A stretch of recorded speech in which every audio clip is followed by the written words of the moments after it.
ರೇಣುಕಾ ಸ್ವಾಮಿಯ ಕೊಲೆ ಕೇಸ್ನ ವಿಚಾರದಲ್ಲಿ ನಾವು ಮಾತನಾಡ್ತಾ ಇದ್ವಿ. ದರ್ಶನ್ಗೀಗ ಪೊಲೀಸರ ಟ್ರೀಟ್ಮೆಂಟ್ ಶುರುವಾಗಿದೆ. ನನ್ನನ್ನ ಬಿಟ್ಟುಬಿಡಿ, ಪವಿತ್ರಾಳನ್ನ ಕಳುಹಿಸಿಕೊಡಿ, ಆಕೆಯದೇನೂ ತಪ್ಪಿಲ್ಲ ಅಂತ. ಇತ್ತ ಚಿತ್ರದುರ್ಗದ ರೇಣುಕಾ ಸ್ವಾಮಿ ಆ ವಿಚಾರವನ್ನ ನಾವು ಮಾತನಾಡೋದಾದ್ರೆ, ಕೊಲೆ ನಂತರ ಆಸುಪಾಸಿನ ಸ್ಥಳದಲ್ಲಿದ್ದಂತಹ ಸಿಸಿ ಕ್ಯಾಮೆರಾದಲ್ಲಿ ದಾಖಲಾಗಿದ್ದ ಎಲ್ಲ ದೃಶ್ಯಗಳನ್ನ ಡಿಲೀಟ್ ಮಾಡಲಾಗಿದೆ ಎನ್ನುವಂತಹ ಆಘಾತಕಾರಿ ಸಂಗತಿ ಬಯಲಾಗಿದೆ. ತಪ್ಪು ಮಾಡದೆ ಇದ್ದವ್ರು ಡಿಲೀಟ್ ಯಾಕೆ ಮಾಡಿಸಿದ್ರು ನೋಡಿ. ಇಲ್ಲಿ ಯಾರ್ದು ಕೈವಾಡ ಇಲ್ಲ ಅಂತ ಹೇಳಕ್ ಸ್ವಲ್ಪ ಕಷ್ಟ ಆಗುತ್ತೆ ಈ ತರ ಆದಂತ ಸಂದರ್ಭದಲ್ಲಿ. ಯಾಕಂದ್ರೆ ಸುಖ ಸುಮ್ನೆ ಹೋಗ್ಬಿಟ್ಟು ನಾನು ಹೋಗಿ ಹೇಳ್ತೀನಿ ಡಿಲೀಟ್ ಮಾಡಪ್ಪ ಅಂತ ಯಾರೂ ಡಿಲೀಟ್ ಮಾಡಲ್ಲ. ಸಾಕ್ಷಿಗಳು ಬೇಕು ನೋಡಿ. ಮೊನ್ನೆ ಎಲ್ಲ ಸಿಗ್ಲಿಲ್ವಾ, ಅದ್ಯಾವುದೋ ಡಿಸೈರ್ ಅಲ್ಲಿ ಕರ್ಕೊಂಡು ಬಂದಿದ್ದು, ಆ ವೆಹಿಕಲ್ ಬಂದಿದ್ದು ಟೋಲ್ ಅಲ್ಲಿ ಎಲ್ಲ ಸಿಕ್ಕಿತ್ತು. ಈಗ ಆಸುಪಾಸಲ್ಲಿ ಇದ್ದಿದ್ದ ಕ್ಯಾಮೆರಾಗಳು, ಸಿಸಿ ಕ್ಯಾಮೆರಾಗಳಲ್ಲಿ ಇದ್ದಿದ್ದ ಫುಟೇಜ್ಗಳು ಡಿಲೀಟ್. ಮೋಸ್ಟ್ಲಿ ರಿಕವರ್ ಮಾಡಬಹುದೇನೋ ತನಿಖೆಗೆ ಬೇಕು ಅಂತ ಸಾಧ್ಯತೆಗಳಿದ್ರೆ. ಇದರ ಜೊತೆಗೆ ದರ್ಶನ್ ಸ್ಥಳ ಮಹಜರು ವೇಳೆ ತನಿಖಾಧಿಕಾರಿಗಳಿಗೆ ಪವಿತ್ರ ಗೌಡರನ್ನ ಬಿಟ್ಟು ಬಿಡಿ ಅಂತ ಅಂಗಲಾಚ್ತಾ ಇದ್ದಾರೆ. ಸ್ಥಳ ಮಹಜರು ವೇಳೆ ತನಿಖಾಧಿಕಾರಿಗಳಿಗೆ ದರ್ಶನ್ ಮನವಿ ಮಾಡಿದ್ದಲ್ಲದೆ ಪೊಲೀಸ್ ಠಾಣೆಯಲ್ಲೂ ಪವಿತ್ರ ಗೌಡರನ್ನ ಕೇಸ್ನಿಂದ ಮುಕ್ತಿಗೊಳಿಸಿ ಕೈ ಬಿಡಿ ಅಂತ ಮನವಿ ಮಾಡಿದ್ದಾರೆ. ಪವಿತ್ರ ಗೌಡಗೂ ಕೊಲೆ ಕೇಸ್ಗೂ ಸಂಬಂಧ ಇಲ್ಲ. ದರ್ಶನ್ ಪದೇ ಪದೇ ಈ ವಿಚಾರವನ್ನ ಹೇಳ್ತಾ ಇದ್ದಾರೆ, ಅಂಗಲಾಚ್ತಾ ಇದ್ದಾರೆ. ಆಕೆಗಾಗಿ ಮಾಡಿದ ಕೊಲೆ ಇದು. ಅಂಗಲಾಚದೆ ಇನ್ನೇನು ಮಾಡ್ತಾರೆ. ದರ್ಶನ್ ಎಷ್ಟೇ ಮನವಿ ಮಾಡ್ಕೊಂಡ್ರು ಪೊಲೀಸರು ಮಾತ್ರ ಜಗ್ಗದೆ ಇನ್ನಷ್ಟು ತನಿಖೆಯನ್ನ ಮಾಡ್ತಾ ಇದ್ದಾರೆ. ಇಲ್ಲಿ ಒಂದ್ ಗಮನಿಸಬೇಕಾದ ವಿಚಾರ ಅಂದ್ರೆ, ಯಾಕೆ ಡಿಲೀಟ್ ಆಯ್ತು, ಯಾರು ಡಿಲೀಟ್ ಮಾಡಿಸಿದ್ರು, ಯಾರು ಮಾಡಿಸಿದ್ರು ಫಸ್ಟ್ ಬರೋದು. ಯಾಕಂದ್ರೆ ನಾನು ಹೇಳ್ತಾ ಇದ್ದೆ, ಸುಖ ಸುಮ್ನೆ ಈಗ ಹೋಗಿ ನಾನು ಅಕ್ಕಪಕ್ಕದ ಅಂಗಡಿ ಇರುತ್ತೋ, ಅಲ್ಲಿ ಮೆಡಿಕಲ್ ಶಾಪ್ ಇರತ್ತೋ, ಅಥವಾ ಪೆಟ್ರೋಲ್ ಬಂಕ್ ಇರತ್ತೋ, ಅಂದ್ರೆ ಎಕ್ಸಾಂಪಲ್ ಕೊಡ್ತಾ ಇರೋದು ನಾನು.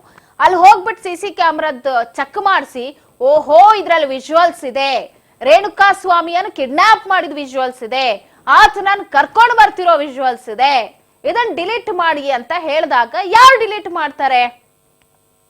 ಎಲ್ರಿಗೂ ಗೊತ್ತು ಇದೆಷ್ಟು ತೀವ್ರತೆಯನ್ನ ಪಡೆದುಕೊಳ್ತಾ ಇದೆ ಕೇಸ್ ಅಂತ. ಆದ್ರೆ ಹೇಳಿದ ತಕ್ಷಣ ಡಿಲೀಟ್ ಮಾಡೋರು ಯಾರು? ನೋಡಿ, ಇಲ್ಲಿ ನೋಡ್ತಾ ಇದ್ರೆ ಡಿಸೈರ್ ಅನ್ಸುತ್ತೆ ಈ ಗಾಡಿ. ಇದು ಬರ್ತಾ ಇರೋದೆಲ್ಲ ವಿಜುವಲ್ ಸಿಕ್ಕಿದೆ. ಆತನನ್ನು ಕರ್ಕೊಂಡ್ ಬರ್ತಿರೋದು, ಆಟೋ ಇಂದ ಕರ್ಕೊಂಡ್ ಬಂದು ಕಾರ್ ಹತ್ಸ್ಕೊಂಡು, ಬಾಡಿಗೆ ಕಾರ್ ಅದು ಕೂಡ ಅದನ್ನ ಸೀಸ್ ಮಾಡಿದಾರೆ ಪೊಲೀಸರಿಗಾಗ್ಲೇ. ಕರ್ಕೊಂಡ್ ಬಂದಿರೋದು ಪ್ರತಿಯೊಂದು ಕೂಡ ಇದೆ. ಬಟ್ ಅಲ್ಲಿ ಸುತ್ತಮುತ್ತ ಇದ್ದಿದ್ದ ಸಿಸಿಟಿವಿಗಳ ವಿಜುವಲ್ಸ್ ಡಿಲೀಟ್ ಆಗಿದೆ.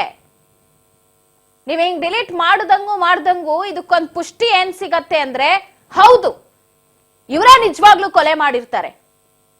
ಅದಕ್ಕೆ ತಾನೇ ಸಾಕ್ಷಿ ನಾಶಕ್ಕೆ ಮುಂದಾಗ್ತಿರೋದು. ನೋಡಿ, ಕಸ್ಟಡಿ ಕೊಟ್ಟು ನಿಮ್ಮನ್ನ ಪರಪ್ಪನ ಅಗ್ರಹಾರಕ್ಕೆ ಯಾಕೆ ಕಳಿಸ್ತಿಲ್ಲ ಹೇಳಿ? ಇದೇ ಕಾರಣಕ್ಕೆ ಸಾಕ್ಷಿ ನಾಶ ಮಾಡ್ತೀರಾ. ಯಾಕಂದ್ರೆ ಇಲ್ಲಿ ಕಸ್ಟಡಿಲಿ ಇರ್ತೀರಾ, ನಿಮ್ಮ ಆಟಗಳೆಲ್ಲ ನಡೆಯಲ್ಲ. ಪರಪ್ಪನ ಅಗ್ರಹಾರಕ್ಕೆ ಹೋದ್ರೆ ಅಲ್ಲಿ ಏನ್ ಬೇಕಾದ್ರೂ ಆಗ್ಬೋದು. ಯಾವ್ದಾದ್ರು ಫೋನ್ ಇಸ್ಕೊಂಡು ಯಾರಿಗಾರು ಕಾಲ್ ಮಾಡಿ ಅದನ್ನ ಡಿಲೀಟ್ ಮಾಡಿಸಿ, ಇದನ್ನ ತೆಗಿರಿ, ಇಲ್ಲ ಯಾರನ್ನಾರು ಮತ್ತೆ ಪ್ರಬಲ ಸಾಕ್ಷಿ ಇದ್ರೆ ಎತ್ತು ಬಿಡಿ ಅವ್ರನ್ನ ಅಂದ್ರು ಅಂತೀರಾ ನೀವು. ಯಾಕಂದ್ರೆ ನಾವು ಈಗ ನಾವು ಸೇಫ್ ಆಗ್ಬೇಕಾಗಿರೋದಷ್ಟೇ ಅಲ್ವಾ ಇಂಪಾರ್ಟೆಂಟ್. ತನಿಖೆ ನಿಷ್ಪಕ್ಷಪಾತವಾಗಿ ಆಗಬೇಕು. ಕೇಳಿ ಪೊಲೀಸರು, ಕೋರ್ಟ್ ಕೇಳಿ ಯಾರು ಡಿಲೀಟ್ ಮಾಡಿದ್ದು ಅಂತ.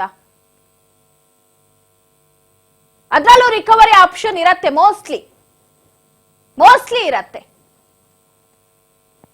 ಯಾವ್ದ್ಯಾವ್ದೋ ಡಿಲೀಟ್ ಮಾಡಿದ್ನೆಲ್ಲ ತಗ್ಸ್ತಾರಂತೆ ಎಷ್ಟು ವರ್ಷದಿಂದನೋ. ಸಿಸಿ ಕ್ಯಾಮ್ರಾದಲ್ಲಿ ವಿಜುವಲ್ ಡಿಲೀಟ್ ಮಾಡಿದ ತಕ್ಷಣ ಹಾಗಾದ್ರೆ ಎಲ್ಲ ಮೈಂಡ್ ಇಂದ ರೇಣುಕಾ ಸ್ವಾಮಿನ ಕೊಲೆನೆ ಮಾಡಿಲ್ಲ ಅಂತ ಡಿಲೀಟ್ ಮಾಡಕ್ ಯಾರೂ ಸಾಧ್ಯ ಇಲ್ಲ. ಪ್ರತಿಯೊಂದು ಇದೆ ನೋಡಿ. ಅಲ್ಲಿ ಆಟೋದಲ್ಲಿ ಎತ್ಕೊಂಡು ಬರ್ತಿರೋದು, ಆತ ಹೆಣನ ಬಿಸಾಡಿ ನಡ್ಕೊಂಡು ಬರ್ತಾ ಇರೋದು ಅವ್ರ ಗ್ಯಾಂಗಿನ ಒಬ್ಬ, ಪ್ರತಿಯೊಂದು ವಿಜುವಲ್ಸು ಇದೆ. ಜೊತೆಗೆ ಆ ಪಟ್ಟಣಗೆರೆ ಶೆಡ್ ನ ಸೆಕ್ಯೂರಿಟಿ ಏನಿದ್ದಾರೆ, ಒಂದಷ್ಟು ಚಿತ್ರ ಮಾತನಾಡಿದ್ ನಾನು ಕೇಳಿಸ್ಕೊಂಡೆ. ಶೆಡ್ ಹೊರ ಒಳಗೆ ಎರಡೂ ಕಡೆನೂ ಸಿಸಿ ಕ್ಯಾಮೆರಾ ಇದೆ ಅಂತ ಹೇಳಿದಾನಾತ. ಹಾಗಾದ್ರೆ ಅಲ್ಲಿ ಕ್ಯಾಪ್ಚರ್ ಆಗಿರಲ್ವಾ? ಸಿಕ್ಕಿದೆ, ಆ ವಿಡಿಯೋಗಳು ಸಿಕ್ಕಿದೆ ಅನ್ನೋ ಮೂಲ ಕೂಡ ಇದೆ. ಅದ್ರಲ್ಲಿ ಎಲ್ಲರ ಕೈವಾಡ ಇರೋದು, ಯಾರು ಹೆಂಗ್ ಹೊಡೆದ್ರು, ದರ್ಶನ್ ಇಂದ ಹಿಡಿದು ಸಹಚರರು, ಪವಿತ್ರ ಗೌಡ ಏನು ಮಾಡಿದ್ಲು, ಪ್ರತಿಯೊಂದು ಕೂಡ ಇದೀಗ ಸಿಕ್ಕಿದೆ. ಯಾರು ಕೂಡ ಸುಮ್ಮನೆ ಜಾರ್ಕೊಳಕ್ಕಾಗಲ್ಲ ಈ ವಿಚಾರದಲ್ಲಿ. ನಂದೇನು ತಪ್ಪಿಲ್ಲ ಅಂತ ಹೇಳಕ್ಕಾಗಲ್ಲ.